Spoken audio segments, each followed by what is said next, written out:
जय माता की दोस्तों, आइए सुनते हैं नवरात्रि की व्रत कथा। नवरात्र व्रत की पावन कथा विस्तार से यहाँ पढ़ें। नवरात्रि व्रत कथा के अनुसार एक समय बृहस्पति जी ने ब्रह्मणा जी के समक्ष चैत्र व अश्विनी मास के शुक्ल पक्ष में पड़ने वाले नवरात्र का महत्व जानने की इच्छा जताई। इन्होंने कहा, इस व्रत का क्या फल है, इसे किस प्रकार किया जाता है, सबसे पहले इस व्रत को किसने किया, ये सब विस्तार से कहिए।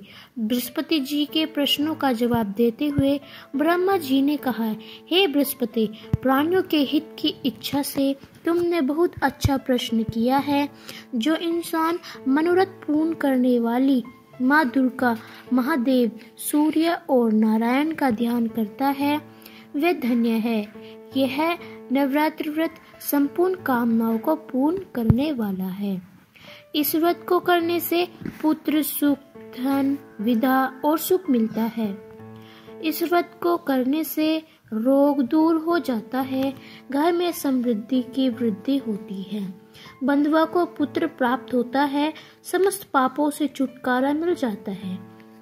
जो मनुष्य इस नवरात्र व्रत को नहीं करता वह अनेक दुखों को भोगता है। यदि व्रत करने वाला मनुष्य सारे दिन का उपवास न कर सके तो एक समय भोजन करे और 10 दिन बांधवों सहित नवरात्र व्रत की कथा का श्रवण करे। हे बृहस्पति, जिसने पहले इस महाव्रत को किया है वह कथा मैं तुम्हें सुनाता हूँ। ब्रह्मा जी बोले, प्राचीन काल में मनोहर नगर में पीटक नाम का एक अनाथ ब्राह्मण रहता था। वह माँ दुर्गा का भक्त था। उससे संपूर्ण सिद्धों से युक्त सुमति नाम की एक अत्यंत सुंदर कन्या उत्पन्न हुई। वह कन्या अपने पिता के घर में अपनी सहेलियों के साथ क्रीड़ा करती हुई इस प्रकार बढ़ने लगी जैसे शुक्ल पक्ष में चंद्रमा की कला बढ़ती है। उसका पति प्रतिदिन जब दुर्गा की पूजा करके होम किया करता, वह उस समय नियम से वहां उपस्थित रहती। एक दिन सुमति भगवती के पूजन में उपस्थित नहीं हुई। उसके पिता को पुत्री को ऐसी असावधानी देखकर क्रोध आया और वह पुत्री से कहने लगा, अरे दुष्ट पुत्री, आज तूने भगवती का पूजन नहीं किया, इस कारण किसी कुष्ठ रोगी या वृद्ध मनुष्य के साथ तेरा विवाह करूंगा। पिता की बात सुनकर सुमति को बड़ा दुख हुआ और पिता से कहने लगी, हे पिता, मैं आपकी कन्या हूँ तथा सब तरह आपके अधीन हूँ। जैसी आपकी इच्छा हो वैसा ही करो। चाहे राजा से, चाहे कुष्ठी से, चाहे दरिद्र से, जिसके साथ चाहो मेरा विवाह करना चाहो कर दो, पर होगा वही जो मनुष्य के भाग्य में लिखा है, क्योंकि कर्म करना मनुष्य के अधीन पर फल देने ईश्वर के अधीन है। कन्या के निर्भरता से कहे हुए वचन सुन उस ब्राह्मण ने क्रोधित हो अपनी कन्या का विवाह एक कुष्ठी के साथ कर दिया और अत्यंत क्रोधित हो पुत्री से कहने लगे, हे पुत्री, अपने फल कर्म का भोग दे के भाग्य के भरोसे रहकर क्या करती हो। पिता के ऐसे कटु वचनों को सुन सुमति मन में विचार करने लगी, अहो मेरा बड़ा दुर्भाग्य है जिससे मुझे ऐसा पति मिला। इस तरह अपने दुख का विचार करती हुई वह कन्या अपने पति के साथ वन में चली गई और डरावने कुष्ठ युक्त उस निर्जन वन में उन्होंने वह रात बड़े कष्ट से व्यतीत की। उस गरीब बालिका की ऐसी दशा देख देवी भगवती ने पूर्ण के प्रभाव से प्रकट हो सुमति से कहा, हे दीन ब्राह्मणी, मैं तुमसे प्रसन्न हूँ, तुम जो चाहे सो वर मांग सकती हो। भगवती दुर्गा का यह वचन सुन ब्राह्मणी ने कहा, आप कौन हैं, वह सब मुझसे कहो। ब्राह्मणी का ऐसा वचन सुन देवी ने कहा कि मैं आदि शक्ति भगवती हूँ और मैं ही बहु विद्या व सरस्वती हूँ। प्रसन्न होने पर मैं प्राणियों का दुख दूर कर उनको सुख प्रदान करती हूँ। हे ब्राह्मणी, मैं तुझ पर तेरे पूर्व जन्म के पुण्य के प्रभाव से प्रसन्न हूँ। तुम्हारे पूर्व जन्म का वृतांत सुनती हूँ। सुनो, तुम पूर्व जन्म में निषाद की स्त्री थी और अति प्रतिव्रता थी। एक दिन में तेरे पति निषाद ने चोरी की। चोरी करने के कारण तुम दोनों को सिपाहियों ने पकड़ लिया और जेल खाने में कैद कर दिया। उन लोगों ने तुझको और तेरे पति को भोजन भी नहीं दिया। इस प्रकार नवरात्र के दिनों में तुमने न तो कुछ खाया और न ही जल ही पिया। इस प्रकार 9 दिन तक नवरात्र का व्रत हो गया।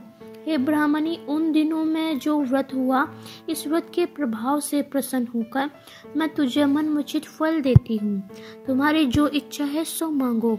इस प्रकार दुर्गा के वचन सुन ब्राह्मणी बोली, अगर आप मुझ पर प्रसन्न हैं तो हे दुर्गे, मैं आपको प्रणाम करती हूँ। कृपा करके मेरे पति को कोढ़ दूर के लिए अर्पित करो। उस पुण्य के प्रभाव से तेरा पति ठीक हो जाएगा। देवी ने कहा, उन दिनों जो तुमने व्रत किया है, उस व्रत का 1 दिन का पुण्य पति का कोढ़ दूर करने के लिए अर्पित करो। उस पुण्य के प्रभाव से तेरा पति ठीक हो जाएगा।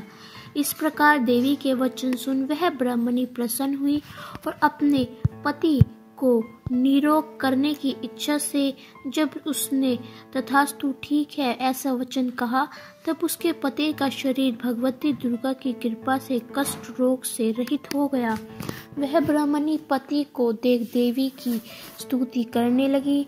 हे दुर्गे, आप दुर्गति को दूर करने वाली, 3 लोकों का संताप हरने वाली, समस्त दुखों को दूर करने वाली, रोगी मनुष्य को निरोग करने वाली, प्रसन्न हो, मनोवचित फल देने वाली और दुष्टों का नाश करने वाली, जगत की माता हो। हे अम्बे, मुझ निरपराध अबला को मेरे पति से कुष्ठी मनुष्य के साथ विवाह कर घर से निकाल दिया। पिता से तिरस्कृत निर्जन वन में विचर रही हूँ। आपने मेरा इस विपदा में उद्धार किया है। हे देवी, आपको प्रणाम करती हूँ, मेरी रक्षा करो। उस ब्राह्मणी की ऐसी स्तुति सुन देवी प्रसन्न हुई और ब्राह्मणी से कहा, हे ब्राह्मणी, तेरे उदाल्य नामक अति बुद्धिमान, धनवान, कृतिवान पुत्र शीघ्र उत्पन्न होगा। ऐसा वर देखकर देवी ने ब्राह्मणी से फिर कहा कि और जो कुछ तेरी इच्छा है वह मांग ले। सुमति ने कहा, हे भगवती दुर्गे, अगर आप मुझ पर प्रसन्न हैं तो कृपा कर मुझे नवरात्र व्रत की विधि का विस्तार से वर्णन करें। ब्राह्मणी के वचन सुन माँ दुर्गा ने कहा, हे ब्राह्मणी, मैं तुम्हें संपूर्ण पापों को दूर करने वाले नवरात्र व्रत की विधि बताती हूँ। चैत्र मास के शुक्ल पक्ष की प्रतिपदा से लेकर 9 दिन तक व्रत करे। यदि दिन भर का व्रत ना कर सके तो एक समय भोजन करे। शुभ मुहूर्त में घट स्थापना करे और वाटिका बनाकर उसको प्रतिदिन जल से सींचे। महाकाली, महालक्ष्मी और महासरस्वती की मूर्ति स्थापित कर उनकी विधि सहित पूजा करें। बिजोरा के फल से अर्घ्य देने से रूप की प्राप्ति होती है। जायफल से अर्घ्य देने पर कृति दाग से कार्य की सिद्धि होती है। आंवले से सुख की प्राप्ति और केले से अर्घ्य देने से आभूषण की प्राप्ति होती है।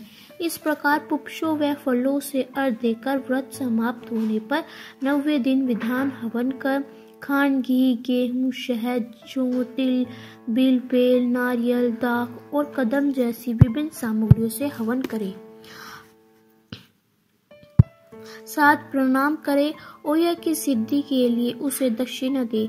इस प्रकार बताती हुई विधियों के अनुसार जो व्यक्ति व्रत करता है उसके सब मनोरथ शीघ्र होते हैं। इनमें तनिक भी संदेह नहीं है। इन 9 दिनों में जो कुछ दान आदि किया जाता है उसका करोड़ों गुना फल मिलता है। इस नवरात्र व्रत से अमेक्ष यज्ञ का फल मिलता है। हे ब्राह्मणी, एक संपूर्ण कामनाओं को पूर्ण करने वाले उत्तम व्रत को तीर्थ, मंदिर के अथवा घर में विधि के अनुसार करें। ब्रह्मा जी बोले। बृहस्पति जी ने जब बोले। इस प्रकार ब्राह्मणी को नवरात्रि व्रत की विधि बताकर देवी अंतर्धान्य हो गई। अतः जो मनुष्य स्त्री इस व्रत की भक्ति पूर्वक करता है वे इस लोक में सुख प्राप्त कर अंत में मोक्ष की प्राप्ति करता है। ब्रह्मा जी बृहस्पति जी से कहते हैं कि यह इस दुर्लभ व्रत का महात्म्य है जो मैंने तुम्हें बताया है। ऐसा सुन बृहस्पति जी आनंद से प्रफुल्लित हो गए और कहने लगे कि हे ब्रह्मा, आपने मुझ पर अति कृपा की जो मुझ इस व्रत का महत्व सुनाया। ब्रह्मा जी बोले कि हे बृहस्पति, यह देवी भगवती संपूर्ण लोकों का पालन करने वाली इस महादेवी के प्रभाव को कौन नहीं जान सकता। बोलो देवी भगवती की जय।